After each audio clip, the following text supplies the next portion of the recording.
माझं अभिवादन व्यक्त करतो. माझा एक छोटासा परिचय देतो. मी प्रसन्ना सूर्यभान गजबी आहे. मी सॉफ्टवेअर इंजिनियर म्हणून मागचे 12 वर्षे काम करत आहे. मी अमेरिकेत राहिलेला आहे मागचे 12 वर्ष. सांगण्याचं कारण हे की आजचं भाषण मराठीत देणं आहे आणि या मराठी देण्यात जर काही माझी चूक झाली तर मी आधीच त्याची दिलगिरी व्यक्त करतो. आजच्या कार्यक्रमाच्या संमेलनाध्यक्ष परदेशी मॅडम, आजच्या कार्यक्रमाचे उद्घाटक रमाताई आंबेडकर यांचंही मी स्वागत करतो. या कार्यक्रमात आपण सगळ्यांनी जर पत्रिका बघितली असेल तर बरेच सिनियर लोकांचं त्याच्यात नाव नमूद केलेलं आहे.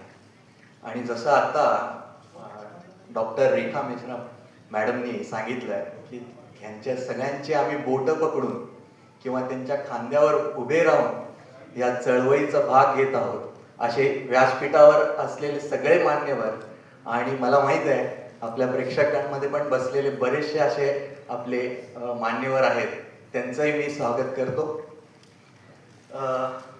आणि माझं भाषण जे मी लिहिलेलं आहे ते मी 15 मिनिटं घेण्याची इच्छा आहे, तर मी इथे ते सुरू करतो.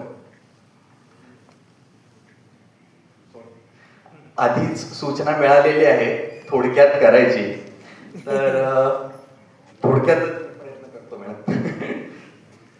27 मे 2015 रोजी मी वनंद दापोळी येथे रमाई महिला चळवळीचे 4थे साहित्य संमेलन ला मी उपस्थित होतो.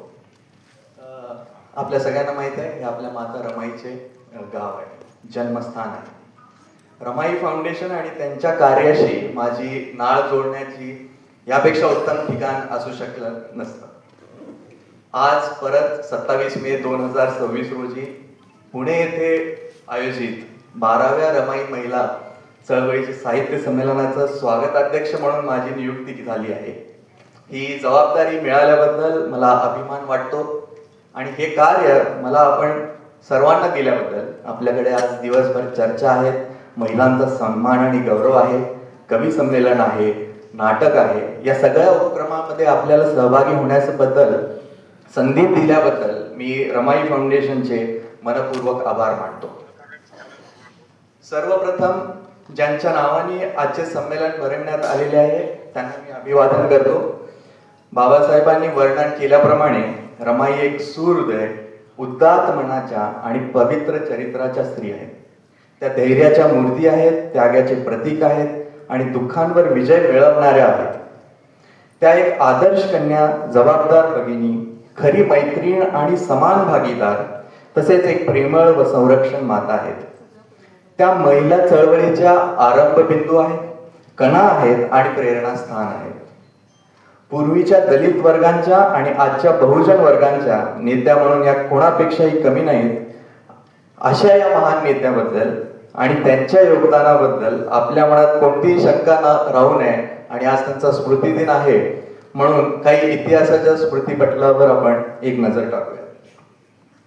लहानशा झोपडीत जन्मलेल्या आणि वाढलेल्या, आई वडिलांच्या मार्गदर्शनाने आज्ञाधारकपणे पालन करणाऱ्या अशा त्या रमाई, भावंडासोबत समाधानाने राहणाऱ्या अशा त्या रमाई, एक अजरामर पुरुषाशी विवाह करण्याचे स्वप्न पाहणाऱ्या अशा त्या रमाई, लहान वयातच आई वडिलांच्या निधनाने दुःख सहन करणाऱ्या, वयाच्या अवघ्या 9व्या वर्षी रामजी सकपाल यांच्या घरची सून बनलेल्या, सासरी राहून आयुष्यभर भावंडांची काळजी घेणाऱ्या अशा त्या रमाई, पतींच्या डॉक्टर आंबेडकरांच्या परदेशातील शिक्षणाच्या काळात त्यांच्या पाठीशी खंबीरपणे उभा राहिलेल्या अशा त्या रमाई, बाबासाहेबांशी खेळकरपणे गप्पा गोष्टी करणाऱ्या, बाबासाहेबां इतक्याच हट्टी, स्वतः शिक्षणापासून दुरावलेल्या परंतु पतींना शब्दांचे स्वामी बनवण्यासाठी साथ देणाऱ्या अशा त्या रमाई,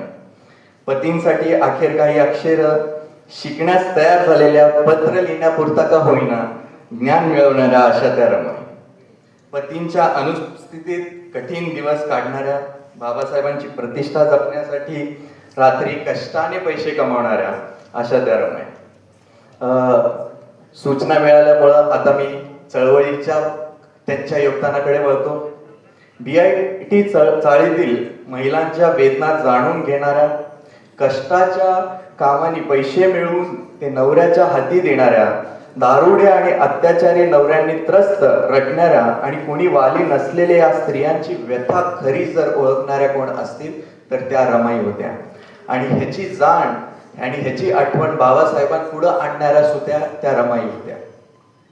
धारवाडमधील बाबासाहेबांनी सुरू केलेल्या वसतिगृहातील मुलांना निधी अभावी उपासमार होत असल्याचे पाहून आपले दागिने आणि सोन्याच्या बांगड्या गहाण ठेवणाऱ्या अशा त्या रमाई. दलित वर्ग महिला संघटनेच्या बैठकांशी जोडलेल्या काळाराम मंदिर सत्याग्रहाला आणि अस्पृश्यांना राजकीय भूमीवर आणण्याच्या बाबासाहेबांच्या कार्याला पाठिंबा देणाऱ्या, ठराव मंजूर करणाऱ्या अशा त्या रमाई. BIT चाळीत 22 वर्ष कष्टात घालून राजगृहात केवळ 1 वर्ष राहणाऱ्या अशा त्या रमाई. ज्यांच्या 89व्या स्मृतिदिनानिमित्त आज आपण पुणे येथे त्यांचे स्मरण करत आहोत अशाच आपल्या सर्वांच्या माता रमाई. थोडी पुण्याचा इतिहास थोडक्यात सांगतो. आज आपण हे संमेलन पुण्या या शहरात घेत आहोत आणि पुण्याचं जे ऐतिहासिक महत्व आहे ते थोडं आपण जाणून घेऊयात. ब्राह्मण विरोधी आणि जाती विरोधी चळवळीच्या दृष्टिकोनातून अत्यंत महत्वाचे असे हे शहर आहे. हे शहर शौर्य आणि पराक्रम, आंदोलन आणि सक्रियता, बुद्धिमत्ता आणि साहित्य आणि पीडित जातींशी झालेला विश्वासघात आणि त्यांचे भवितव्य याविषयी हे शहर बोलते. याच पुणे जिल्ह्यात 1818 साली आपण बघितलं भीमा कोरेगावची लढाई झाली आणि अत्याचारी पेशव्यांविरुद्ध 500 महाराजांचं जे शौर्य आपल्या जगासमोर आलं. याच पुण्यात 1848 साली ज्योतिबा आणि सावित्रीबाई फुले यांनी मुली आणि अस्पृश्यांना शिक्षणाची सुरुवात केली. याच पुण्यात पुरंदर तालुक्यात 1902 साली शिवराम जानबा कांबळे यांनी अस्पृश्यांची पहिली परिषद ही इथे आयोजित केली. सासवडच्या 51 गावाचे जे अस्पृश्य होते ते त्या परिषदेला उपस्थित होते. याच पुण्यात 1908 साली कांबळेंनी सोमवंशीय मित्र हे नियतकालिक सुरू केले होते. धार्मिक सेवेच्या आवरणाखाली महार मुलींना वैश्या व्यवसायात जबरदस्तीने ढकलण्याविरुद्ध त्यातून मोहीम चालविण्यात आली होती. याच पुण्यात 1925 साली दिनकरराव जावळकर लिखित देशाचे दुश्मन हे पुस्तक केशवराव जेडे यांनी प्रकाशित केले होते. हे पुस्तक ब्राह्मणवादावर कठोर टीका करणारे होते आणि त्यात टिळक व चिपळूणकर यांना राष्ट्राचे शत्रू असे संबोधण्यात आले होते. हे प्रकरण मुंबई उच्च न्यायालयात आले तेव्हा बाबासाहेबांनी या ब्राह्मणेतरांची बाजू मांडली आणि त्यांची निर्दोष मुक्तता करून घेतली. ही बाबासाहेबांची सर्वात पहिली ही केस जी नामांकित झाली होती ती ही होती. याच पुण्यात ऑक्टोबर 1929 साली पर्वती मंदिराचा सत्याग्रह सुद्धा झाला होता. बाबासाहेबांनी सायमन कमिशन समोर दलित वर्गाच्या स्थितीबाबत सुद्धा साक्ष ही याच शहरात दिली होती. आणि सगळ्यांच्या आठवणीत असलेल्या 1932 साली बाबासाहेबांवर पुणे करारावर सही करण्याची जी जबरदस्ती झाली ती सुद्धा ह्या शहरात होती. अस्पृश्यांसाठी कष्टाने मिळवलेले स्वतंत्र मतदारसंघ गमावले गेले आणि लाखो अस्पृश्यांचे भवितव्य ठरविले गेले. आणि याच पुणे करार झाल्याच्या दुसऱ्याच दिवशी शेड्यूल कास्ट फेडरेशन तर्फे सत्याग्रह आयोजित करण्यात आला होता.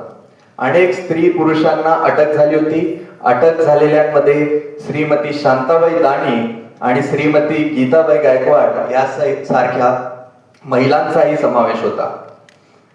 आणि अखेरीस याच पुणे जिल्ह्यात जिल्हा न्यायालय कायदा ग्रंथालयात 22 डिसेंबर 1952 रोजी बाबासाहेबांनी लोकशाहीच्या यशस्वी कार्यासाठी आवश्यक पूर्व अटी या विषयावर भाषण दिले होते. ह्याच भाषणात त्यांनी लोकशाहीची एक वेगळी व्याख्या सुद्धा दिली होती. लोकशाही हे शासनाचे एक स्वरूप आणि एक पद्धत आहे, ज्याद्वारे लोकांच्या आर्थिक आणि सामाजिक जीवनात रक्तपात न करता क्रांतिकारी बदल घडवून कसे आणले जातात. समाजात ठळक विषमता नसणे, विरोधी पक्षाचे अस्तित्व असणे, कायद्यापुढे व प्रशासनात सगळ्यांची समानता असणे, घटनात्मक नैतिकता आणि बहुसंख्यकांच्या अल्पसंख्याकांवर जुलूम नसणे या त्या भाषणात उल्लेख केलेल्या पूर्वअटी होत्या. इतिहासातील असे निर्णायक आणि महत्वपूर्ण क्षण याच पुण्यात घडले असल्याने महिला चळवळीवरील आजचे हे साहित्य संमेलन हे निश्चितच एक उत्तम स्थान आहे. थोडक्यात चळवळीबद्दल बोलतो. आज आपण महिला चळवळ आणि तिच्या साहित्य संमेलनाकडे आपण बघतोय. जातीविरोधी चळवळीत महिला कोणती भूमिका बजावतात आणि अशा साहित्य संमेलनाची गरज का आहे, हा असा प्रश्न बरेच जणांना पडू शकतो. काही उदाहरणं पाहायचे झाले तर 2 उदाहरणं माझ्या समोर आहेत. एक आहे 13 फेब्रुवारी 1938 रोजी झालेलं अस्पृश्य महिला परिषद आणि दुसरं आहे 20 जुलै 1942 रोजी झालेलं अखिल भारतीय दलित वर्ग महिला परिषद. या दोन्ही परिषदांचे अध्यक्षपद डॉक्टर बाबासाहेब आंबेडकरांनी भूषवले होते. डॉक्टर आंबेडकरांनी महिलांना त्या काळातील सामाजिक आणि आर्थिक समस्यांबाबत मार्गदर्शन केले होते. ब्राह्मणवाद आणि भांडवलशाही या शत्रूंशी लढणे, कामगार म्हणून संघटित होणे, कामगार संघटना स्थापन करणे आणि मग राजकारणात प्रवेश करणे हे 1938च्या परिषदेत मुख्य विषय होते. जुलै 1942 ची तर आणखीनच महत्वाची होती. तिला 20 ते 25 हजार महिलांनी उपस्थिती लावली होती. त्या काळात 20 ते 25 हजार महिलांची उपस्थिती होणे हे किती महत्वाचं काम होतं आणि ते महिलांची सक्रियता त्या उदाहरणातून आपल्याला दिसत आहे. महिला कार्यकर्ता आणि सहभागींनी आपली सामाजिक स्थिती सुधारण्यासाठी घटस्फोटाचा अधिकार, बहुपत्नीत्व रद्द करणे यासारखे ठराव मंजूर केले होते. आर्थिक स्थिती सुधारण्यासाठी कामगारांपेक्षा रजेचा अधिकार, कामावर मृत्यू, अपघात किंवा दुखापत झाल्यास पुढील पिढीला पुरेशी नुकसान भरपाई आणि सेवानिवृत्तीवरील नंतर पेन्शनची मागणी यासारखे ठराव त्या परिषदेत मंजूर झाले होते. शैक्षणिक स्थिती सुधारण्यासाठी सरकारतर्फे मुलींसाठी पूर्णतः अनुदानित वसतिगृह, माध्यमिक आणि महाविद्यालयीन शिक्षणात शिष्यवृत्ती व शुल्क माफीची मागणी आणि महिलांसाठी कायद्याने सक्तीचे प्राथमिक शिक्षण यासारखे ठराव सुद्धा मंजूर झाले होते. ही उदाहरणे जर आपण बघितली तर खरोखरच महिला चळवळीचे आणि रक्तपात न करता आर्थिक व सामाजिक जीवनात क्रांतिकारी बदल घडवून आणण्यासाठी परिषदांमधील सहभागाचं महत्व हे अधोरेखित करतात. आणि हेच डॉक्टर आंबेडकरांनी व्याख्यादित केलेलं, मी मगाशी सांगितलेलं लोकशाहीचं खरं सार आहे. शिका, संघटित व्हा आणि संघर्ष करा हा बाबासाहेबांचा आपल्याला दिलेला सगळ्यांना सल्ला आठवतो. या सल्ल्यातील प्रत्येक गोष्ट जी आहे ती साहित्य निर्मितीशिवाय, म्हणजे साहित्य निर्मिती ही एक त्याची पूर्व अट आहे. आतापर्यंत ही चळवळ बाबासाहेब, त्यांचे गुरु आणि त्यांच्या शिष्यांच्या साहित्यावर आधारित शिक्षणाने घडली आहे. याच शिक्षणावर आणि त्यातून उदयास आलेल्या विचारणी सरणीवर आधारित आपण भूतकाळात आंदोलन केली, संघटित झालो आणि आजही तेच करतो. डॉक्टर रेखा मेश्राम, प्राध्यापक भारत शिरसाट आणि रमाई फाउंडेशन मधील त्यांच्या सहकार्यांनी अशाच विचाराने या चळवळीचे साहित्य संमेलन भरवण्याची ही कल्पना सुचली. मागील 11 संमेलनाचा उद्देश महिला चळवळीभोवती आणि साहित्य निर्मितीसाठी करणे आणि आपल्या काळातील आर्थिक व सामाजिक समस्यांना तोंड देणाऱ्या नव्या लेखक, कवी, विचारवंत आणि नेत्यांची, विशेषतः महिलांची पुढची पिढी घडवणे हा आहे. आता एवढं सगळं आपल्याला साहित्य निर्मिती करणं गरजेचं आहे असं आपण बोलतोय, पण साहित्य निर्मिती करावी तर कोणत्या विषयांवर? आज भारतात अनुसूचित जाती, अनुसूचित जमाती आणि इतर अल्पसंख्याक अत्यंत दयनीय अवस्थेत आहेत. हे काय मला सांगण्याची नवीन गरज नाही. ते आर्थिक आणि सामाजिक समस्यांशी झुंजत आहेत. खाजगीकरणाचे दुष्परिणाम, प्रतिनिधित्वाचे अभाव, आरक्षण धोरणांची अंमलबजावणी न होणे, शिक्षण, रोजगार आणि घरोघरी कल्याणकारी योजनांमध्ये कपात, जातीय भेदभाव, जातीय अत्याचार आणि बलात्कार, मातृमृत्यू आणि या घटकांची अभिव्यक्ती स्वातंत्र्याचे संकुचित होणे हे आपण सगळे पाहत आहोत. महिला आरक्षण विधेयक, भ्रूण हत्या, अनुसूचित जाती जमातींचे उपवर्गीकरण, धर्म स्वातंत्र्य विधेयक, खाजगी क्षेत्रातील आरक्षण, जातनिहाय जनगणना यासारखे चालू विषयांचे थेट परिणाम आपल्या सर्वांवर होणार आहे. तर ही यादी आता आपण बघितली आहे, विषयांची यादी आहे. बऱ्याच जणांना आशा सुटून जाण्यासारखं होतं, कधी कधी हतबलही वाटतं.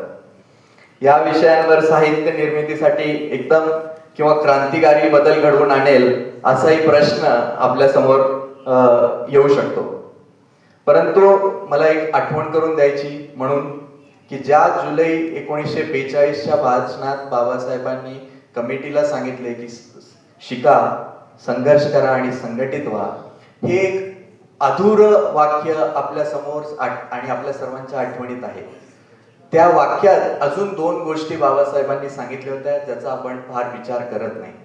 आणि त्या भाषणाच्या त्या 2 गोष्टी अशा की स्वतःवर विश्वास ठेवा आणि कधीही आशा सोडू नका, हे ह्या त्या 2 मोठ्या गोष्टी होत्या.